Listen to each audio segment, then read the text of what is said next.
Hola, beautiful warrior women. Karen McCoy here. Welcome, welcome, welcome. I am doing this short video because I get this question asked a lot and I want to clarify. Often I have women saying that they train fasted or they prefer to train without food. And is this a good thing or not a good thing? Here's the deal. It depends on your goals. Okay. So when women come work with me, their goals are ultimate shaping and toning and tightening and healthy aging and staying lean or getting lean and staying there, right? Making it sustainable. So we don't go back and forth between gain, lose, which I see 95% of the people do. Now, here's the deal. There's still women who are stuck in the cardio thing where if I do cardio first, it's going to help get rid of the body fat. It's going to liberate the body fat on the body and it's going to go off the body and it'll be easier for me to see the weight go down. Not necessarily true. Will it be true for some? Sure. I mean, gosh, if along with a calorie deficit, yeah, you will. But here's the deal. I mean, there is something called intermittent fasting. Maybe you've heard of it. So what is intermittent fasting? This is clouding the waters because it's different. Like the classic intermittent fasting, as the classic guys have mentioned, is 16-8. I always got to do the math. So it's 16 hours of not eating and 8 hours of eating. So whether that's 11 to 7 or 9 to 5, that's kind of the new baby on the block. It's been around for about 5 years, all right? I'm not a fan of it. I always say we always fast anyways at night when we go to bed. And then we have breakfast, breaking the fast in the morning. I usually eat around 5 or 6. It's not my biggest meal, by the way. It's actually a smaller meal. And I'm big in the morning and I'm big in the afternoon because I need to be, because I'm training and I'm active. And at night, not so much. So that's just listening to the body. I mean, too many of us women are so busy. We don't eat throughout the day because we're so busy. And then we pile it all on at night. Not a good plan. Anyways, and I don't like that. If you like that, great. And you've got results and you're lean and happy, great. But if your goals are to weight train, which is what I do, to get lean or stay lean, shapely, strong, support your biochemistry and your metabolism and your organs and your heart and lungs, all that stuff, then you're going to need to fuel, okay? Because if you go straight from sleep and you go to the gym and you start lifting, what happens is there is no fuel in the tank for your body to use. It is not going to go to your fat cells. It may a little bit, okay? And it's different for everybody and we can't measure it, okay? There's no probes that are going to go into your body and tell us how much fat you're losing in the process. It does mean that you're going to cannibalize your own muscle. Okay, I know that sounds awful, but that's exactly what's going to happen. It is going to go against your goals if your goals are to keep the muscle on your body or to build more, to shape and tone, using weights that are heavy enough for you to see results, right? So I have to fuel 2 meals before I go lift because I'm a pretty not heavy lifter. I'm moderately heavy. I'm consistent. I'm 4 to 5 days a week and I've got volume on it, meaning I do 3 different workouts. And this is what I have my women do. 3 different workouts. Forget the whole body workout. Again, if your goals are the clients that I teach, if your goals are, I just want to do a whole body workout 3 times a week and everything else is good, great. But if you have specific physical goals, then you need to have it supported with a strategy that's going to get you there. And the classic bodybuilding, body shaping, body isolation, whatever you want to call it, that's what I do and that's what I teach. And with 3 different workouts throughout the week, you can get more volume on the muscles. You are not going to build great biceps with 6 sets a day for 3 times a week. It's just not going to be enough. Now, if it's enough for you and you like where you're at, guys, then it's for you. Okay, so really determine, what do I want? What do I want to look like? How do I want to feel? What's important to me? How do I want this aging thing to play out for the next 20 or 30 years on the planet, right? If you're like 50, 60 years old, like most of us, what does that look like? You don't get to, I had one client say to me, I wish I could just train and get my body there and then be able to stop it. I don't want to do it all the time. I'm like, Okay.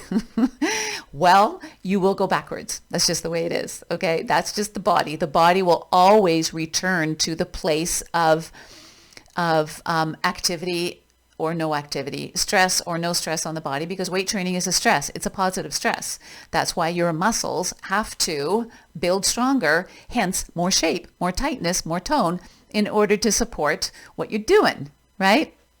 So you need to be fueled with at least one meal. And I'm always about getting some carbs in there, making sure you have protein. Now, I know that protein is the darling. Everybody's talking. Protein seems to be, okay, this is so funny because like 30 years ago, I couldn't tell women to eat more protein. Oh, you're telling me I'm going to hurt my kidneys. Oh, I can't do that. I don't want to bulk out like a man. Well, now, okay, like 30 years later, I haven't changed anything. I still teach the same way 30 years along. Now everybody's like, oh, it's all about the protein, right? But it's going too far, okay? Like I'm not training very well. Eat more protein. I'm sore. Eat more protein. I'm having a divorce. Eat more protein. I need to make more money. Eat more protein. It's showing up for everything. It's not that complicated. It's really not. For most women, it's between 80 grams is low, but I say that just because some women have other stuff going on. Okay, it really has to be individualized for you. I do individualized food plans depending on where you're at, what your goals are, your genetics, your age, your background, your expectations, your goals, right?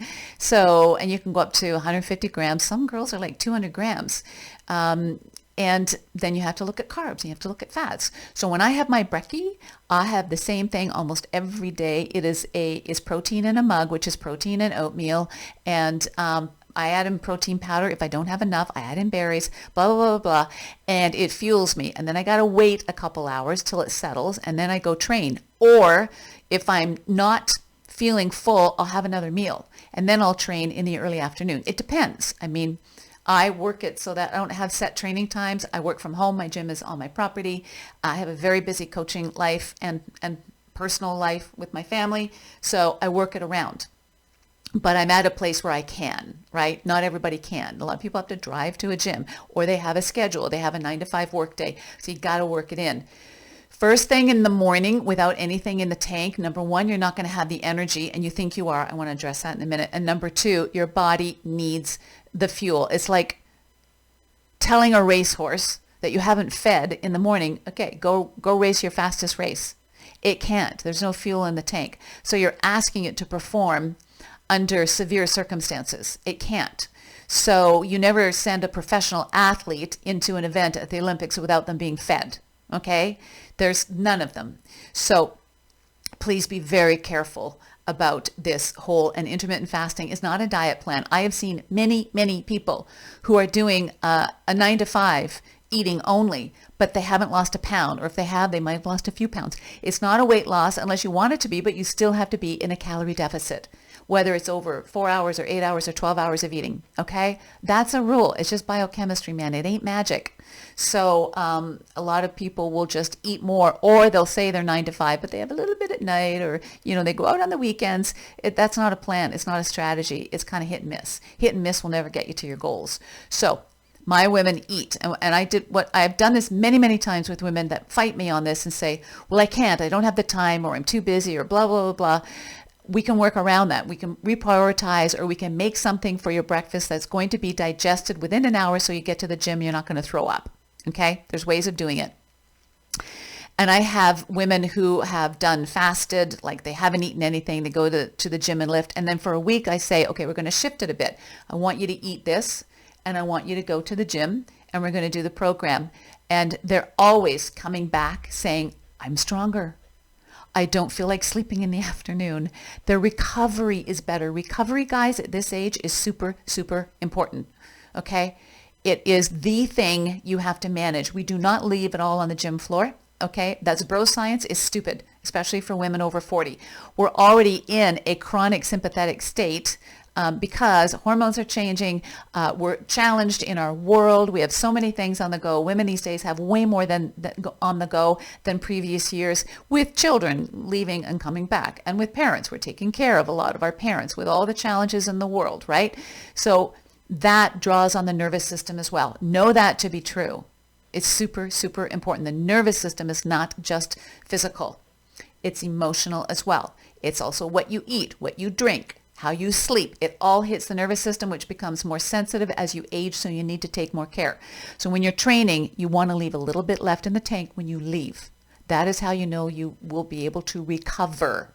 Recovery is key for women over 40. So your training journey, your protocol has to be in line with that. And then your food really matters, okay? And these women, when they eat and then they train, they're like, oh my gosh, I'm a lot stronger. When you're stronger, you get to lift more, your recovery is better, so you're going to see better results on your body. You're going to see the shaping and the toning and the body recompositioning happen. Does that make sense? Okay. Enough about that. I am going to go eat my second meal, and today's leg day. It's a big day for me because my legs don't grow well. They probably won't grow at this stage because I've been lifting for a long time, but I need to maintain. So I would say I'm in hyper maintenance mode at this age, which means my body and muscle is pretty well where it's at, but I need to keep training hard. Here's the deal. Because I'm not training hard to add, I'm training hard to stay put, because if I don't train at this age, I'm going backwards fast, because that's what happens.